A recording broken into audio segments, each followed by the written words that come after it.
वर्णरङ्गधीरं राजीवनेत्रं रघुवंशनाथं कारुण्यरूपं करुणाकरन्तं श्रीरामचन्द्रं शरणं प्रपद्ये। बोलो कष्टभंजन देवनी जय। આપણા મારુતિ યુવા ધૂન મંડળ દ્વારા આયોજિત હનુમાન ચાલીસા યુવા કથાની અંદર આપણે બધાને પ્રેરિત કરવા માટે આ મંચ પર ઉપસ્થિત જેમણે ગુજરાત રાજ્યના રાજભવનને ગૌ માતાની પાવન પદરજથી અને વૈદિક યજ્ઞની વિશાલથી પાવન કર્યું છે અને જેઓ ગુરુકુલ સંસ્કૃતિના પ્રવર્તક છે, પ્રાકૃતિક કૃષિના જે પ્રણેતા છે, એવા આપણા માનનીય લાડીલા રાજ્યપાલ શ્રી આચાર્ય દેવવ્રતજી, એવી જ રીતે આ મંચ ઉપર આપણા બધા યુવાઓ માટે જે ખૂબ જ એક આદર્શ જીવન છે અને જેમણે પોતાના જીવન દ્વારા, જીવન સંદેશ દ્વારા અનેક યુવાઓને ગાંધીજીના વિચારોને અનેક યુવાઓ સુધી પહોંચાડ્યા છે. અને જ્યારે કોવિડ ક્રાઇસિસ હતી ત્યારે આખા રાષ્ટ્રને એમણે રાત દિવસ જાગી અને સુરક્ષિત રાખ્યું, આખા વિશ્વને અચંબિત કર્યું એવા પરમ આદરણીય કેન્દ્રીય મંત્રી શ્રી મનસુખભાઈ માંડવિયા. એવી જ રીતે મંચ પર ઉપસ્થિત જેમનું જીવન ડોંગરેજી મહારાજના ઉપદેશોથી, અનેક શાસ્ત્રો, ભાગવદ્ ગીતાના ઉપદેશોથી સાત્વિકતાના માર્ગે અઢળક ધન સંપત્તિઓની વચ્ચે પણ અનાસક્ત ભાવે જે જીવી રહ્યા છે, અનેક પરિવારોને પ્રેરણા આપી રહ્યા છે એવા પરમ આદરણીય શ્રી ગોવિંદ કાકા. અને હવે મંચ પર ઉપસ્થિત અને વ્યાસપીઠને સુશોભિત કરી રહેલા, પોતાની આગવી શૈલીથી હનુમાન ચાલીસા યુવા કથા દ્વારા અનેક યુવાઓને આપણી સંસ્કૃતિના માર્ગની અંદર વાળી રહેલા પૂજ્ય શાસ્ત્રી સ્વામી શ્રી હરિપ્રકાશદાસજી સ્વામી, આ મંચ પર ઉપસ્થિત નીલકંઠ ધામના પ્રણેતા, સર્જક, અનેક યુવાઓ માટે પ્રેરણા સ્ત્રોત એવા પૂજ્ય ધર્મવલ્લભદાસજી સ્વામી, ધાંગધ્રા ગુરુકુલથી પધારેલા પૂજ્ય રામ સ્વામી, વડતાલ ગાદીના ચેરમેન શ્રી દેવસ્વામી, મંચ પર ઉપસ્થિત મારા પરમ મિત્ર ઈશ્વરભાઈ ધોળકિયા, મારુતિ ધૂન મંડળના પ્રમુખ શ્રી યોગેશભાઈ દુધાત અને મંચ પર ઉપસ્થિત સર્વે વંદનીય સંતો અને મહાનુભાવો. આ મારુતિ ધૂન મંડળ દ્વારા જે કાર્ય થઈ રહ્યું છે તે ખરેખર ગાંધીજીનું જે પ્રિય કીર્તન હતું, નરસિંહ મહેતા રચિત, વૈષ્ણવ જન તો તેને રે કહીએ જે પીર પડાઈ જાણે રે, પર દુખે ઉપકાર કરે તો એ મન અભિમાન ન આણે રે. એ સાર્થક કરતું કાર્ય આ શહેરની અંદર જો કોઈ કરી રહ્યું હોય તો મારુતિ ધૂન મંડળના યુવાનો છે અને એ ખરેખર ધન્યવાદને પાત્ર છે. સાથે સાથે આ કથા દ્વારા આ યુવાનોને એક સંદેશ જઈ રહ્યો છે કે યુવાનોએ વેસ્ટર્ન કલ્ચરથી પ્રેરિત થઈને નહીં, પણ આપણા દેશની જે સંસ્કૃતિ છે, આ જે કથા છે એ હનુમાન ચાલીસા યુવા કથા છે. આપણો યુવાન હનુમાનજીની જેમ ચરિત્રવાન હોવો જોઈએ, બળવાન હોવો જોઈએ અને પોતાના કાર્ય માટે ને રાષ્ટ્ર માટે સમર્પિત હોવો જોઈએ. એના માટે આ હનુમાન ચાલીસા યુવા કથા છે. અને અમારો સાહેબ એક જ ઉદ્દેશ છે અહીંયા કે આપણો અત્યારના આધુનિક યુગની દોડમાં વેસ્ટર્ન કલ્ચરની પાછળ ભાગતો યુવાન આપણા જે રાષ્ટ્રના જે પાત્રો છે, જેણે રાષ્ટ્ર માટે કંઈક કર્યું છે, એવા પાત્રોથી પ્રેરણા લે, નહીં કે વેસ્ટર્ન કલ્ચરથી. અને આજના સમયની અંદર આપણા યુવાનો આપણા રાષ્ટ્ર માટે બલિદાન દેનારા શિવાજી, મહારાણા પ્રતાપ, રાજા છત્રછાલ જેવા મહાન પાત્રો છે, એનું ગૌરવ લેતા થાય એના માટેની આ કથા છે.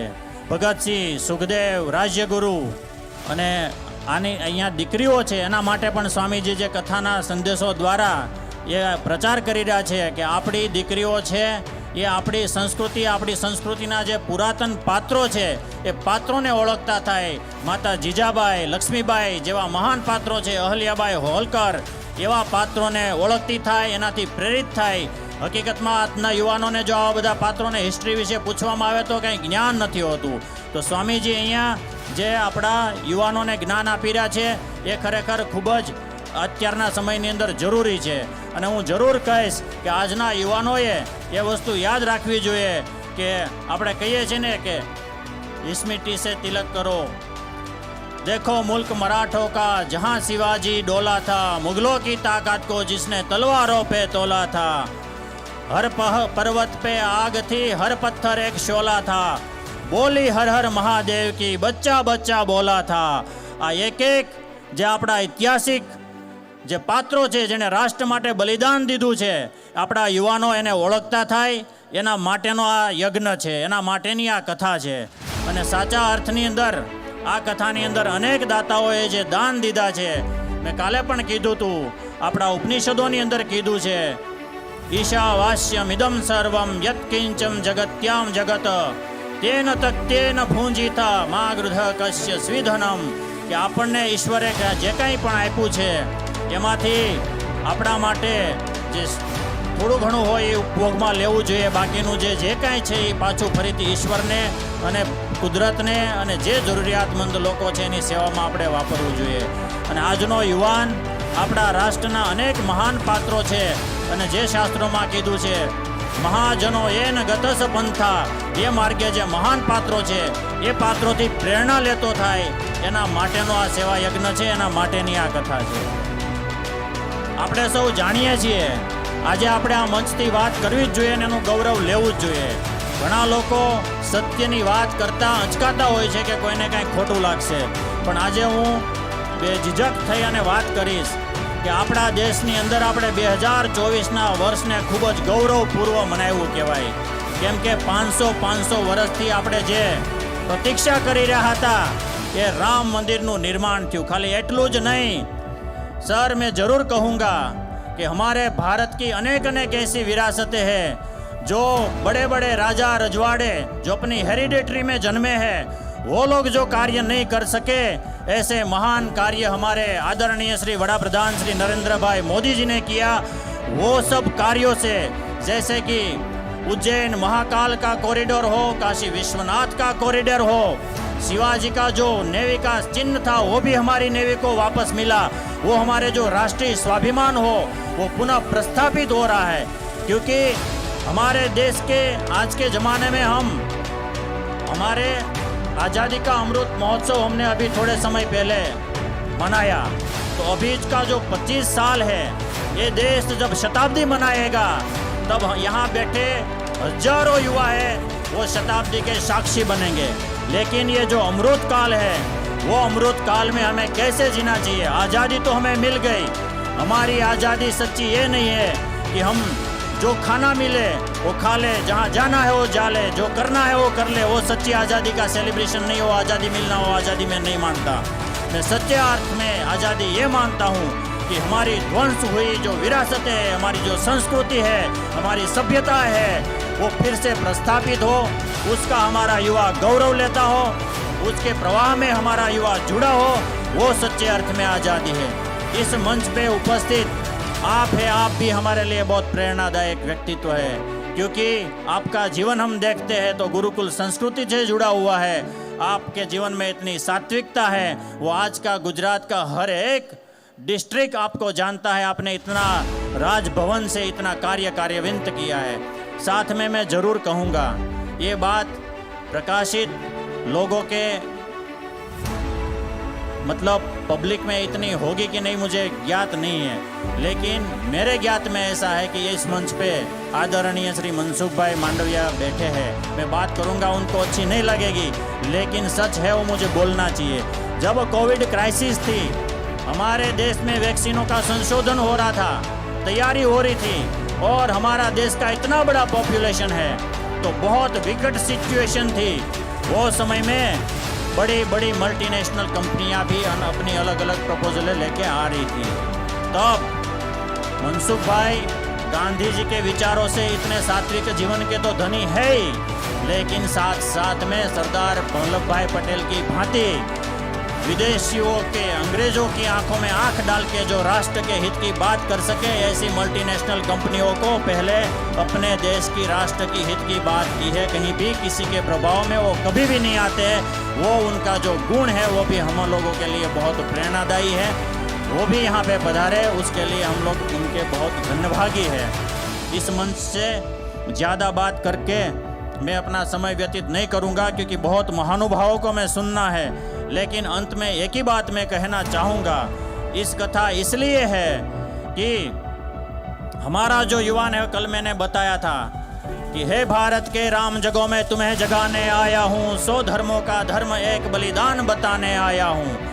क्योंकि ये जो संदेश है युवाओं को जगाने का, ये मैं नहीं बोल रहा हूँ, ये काव्य नहीं बोल रहा है, लेकिन ये कथा है, ये कथा का माहौल है, वो बोल रहा है। साथ में हम सबका एक ही प्रयास है कि आज का युवा है वो, जैसे भगवान श्री राम ने कहा था कि रावण का वध मैं स्वयं करूँगा, तो ऐसा जो रावण हमारे भीतर है, दूषण रूपी जो आज हमारा युवा है, व्यसनों में पायमाल हो रहा है, ड्रग्स के एडिक्शन में जा रहे हैं, प्रचार संस्कृति में जा रहे हैं। हमारी मूलभूत जो संस्कृति है, हमारा जो जीवन शैली है, दिनचर्या है, उससे भटकता जा रहा है, वो वापस संस्कारित हो और हमारे मार्ग में प्रवेश करें, हमारे सनातन धर्म की संस्कृति में। वो हमारा प्रयास है। दूसरी बात, महाभारत के संवाद के रूप में करके मैं मेरी वाणी को विराम दूंगा। भगवान श्री कृष्ण जब गए दुर्योधन के पास अपना शांति दूत बन के अपना प्रस्ताव लेके कि भाई तुम हमें पांडवों को 5 गांव दे दो, हम लोग हमारा गुजरान चला लेंगे, रह लेंगे। दुर्योधन नहीं माना, क्योंकि उनके मन में अभिमान प्रभावित था। तब श्री कृष्ण भगवान ने कहा कि तुम हमें 5 गज जमीन दे दो, वो भी नहीं माना, एक तसु भी नहीं दिया। लेकिन उल्टा का उसके मन में जो अभिमान सवार था, उसने कहा कि भगवान कृष्ण को बंदी बनाओ। तब भगवान श्री कृष्ण ने अपना विराट स्वरूप दिखाया और भगवान कृष्ण ने कहा कि बांध दुर्योधन, अगर तू मुझे बांध सकता है तो बांध, तू कितना मुझे बांध सकता है। और बाद में श्री कृष्ण भगवान ने अपना विराट स्वरूप दिखाते कहा कि अब याचना नहीं होगी, अब रण होगा और बहुत बड़ा विध्वंस होगा, तुम्हारे अत्याचारों का विध्वंस होगा। इसी तरह आज का युवान जो हमारे एक डेकेड से जो हमारे भारतीय संस्कृति का जीर्णोद्धार हो रहा है, अलग अलग नए नए जो हमारे विरासतों का प्रतिष्ठान होके सांस्कृतिक विरासतों का पुनर्निर्माण हो रहा है, उसका गौरव ले। हमारा युवान कोई भी दूषणों को सामने ऐसा आवाज़ निकाल सके, बहन बेटियों की आबरू की रक्षा कर सके, वो सब युवानों के अंदर ये संस्कारों को जगाने के लिए ये कथा है। आप सर पधारे, महानुभाव पधारे, सबका मारुति धुन मंडल की ओर से मैं बहुत बहुत अभिवादन करता हूँ। और ये मारुति धुन मंडल का जो प्रयास है, मैं आश्वस्त करता हूँ कि हम सब लोगों से जितना कार्य हो सके हम कर रहे। मेरे परम मित्र ईश्वर भाई इसकी लीडरशिप लेके मुझे भी इस कार्य में जोड़ा है, उसके लिए मैं उनका भी आभारी हूँ। और हम आश्वस्त करते हैं कि हम बनता प्रयास करेंगे, कोई भी गंगा स्वरूप बहन है, जरूरियातमंद कोई परिवार है, हो कभी दुखी न हो, और उनकी जो भी हम सहाय कर सके इस मंच से, वो सहाय का कार्य करता रहेंगे हम, और युवाओं को संस्कारित रखने का भी कार्य करते रहेंगे। इस कथा का मुख्य वक्ता श्री हरिप्रकाश शास्त्री स्वामी अपनी वाणी से इस कथा को और इस धुन मंडल को प्रोत्साहित कर रहे हैं, उसके लिए हम उनके भी बहुत धन्यभागी है। अस्तु। जय हिंद, जय भारत, जय बजरंगबली।